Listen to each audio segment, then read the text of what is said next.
বাংলাদেশের অন্তর্বর্তীকালীন সরকার আইনশৃঙ্খলা বজায় রাখতে অক্ষম এবং নিয়মিতভাবে অন্যের উপর দোষ চাপানোর চেষ্টা তাদের অভ্যাস। তাদের জন্য ভালো হবে যদি তারা আত্ম অনুসন্ধান করে এবং পার্বত্য চট্টগ্রামে সংখ্যালঘু সম্প্রদায়ের ওপর স্থানীয় উগ্রবাদের সহিংসতা, অগ্নিসংযোগ ও ভূমি দখলের কর্মকাণ্ডে পুঙ্খানুপুঙ্খ তদন্ত করে। সাপ্তাহিক ব্রিফিংয়ে সাংবাদিকদের প্রশ্নের জবাবে এই কথাগুলো বলেন ভারতের পররাষ্ট্র মন্ত্রণালয়ের মুখপাত্র রণধীর জয়সওয়াল। সাম্প্রতিক খাগড়াছড়িতে সহিংসতার ঘটনায় ভারতের ইন্ধন থাকার যে কথা বাংলাদেশের স্বরাষ্ট্র উপদেষ্টা বলেছেন, সেটি কড়া মিথ্যা ও ভিত্তিহীন দাবি করে জয়সওয়াল বলেন, এই অভিযোগ সুস্পষ্টভাবে প্রত্যাখ্যান করছি।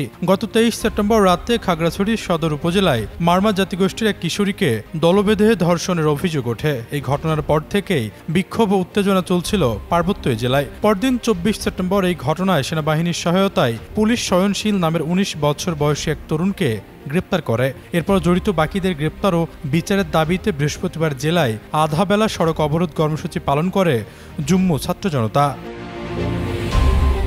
এরপর 27 সেপ্টেম্বর ভোর 5টায় জম্মু ছাত্র জনতার ব্যানারে অবরোধ কর্মসূচি ঘোষণা করা হয়। কর্মসূচির কারণে চট্টগ্রাম খাগড়াছড়ি, খাগড়াছড়ি রাঙামাটি ও খাগড়াছড়ি সাজেক সড়কে যান চলাচল বন্ধ থাকে। এমন উত্তেজনার মধ্যে গুইমারা 144 ধারা জারি ভেঙে সহিংসতা হয়। সেখানে গুলিতে নিহত হয়েছেন অন্তত 3 জন। এ সময় সেখানে বেশ কিছু দোকানে লুটপাটের ঘটনা ঘটে। পরে মারমা কিশোরীর স্বাস্থ্য পরীক্ষার প্রতিবেদনে ধর্ষণের কোনো আলামত পায়নি বলে জানিয়েছে পরীক্ষায় নেতৃত্ব দেওয়া চিকিৎসক।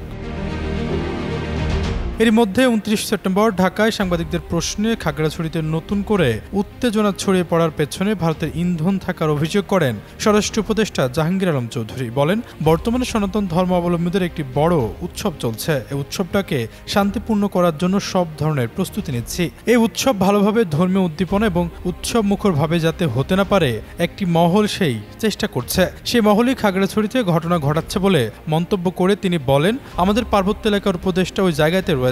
তিনি বিষয়টি দেখছেন। উপদেষ্টা আইন শৃঙ্খলা রক্ষাকারী বাহিনী, প্রশাসন এবং স্থানীয় নেতাদের সঙ্গে কথা বলছেন। এখন পরিস্থিতি মোটামুটি নিয়ন্ত্রণে রয়েছে। আশরাফুল ইসলাম, যুগান্ত নিউজ।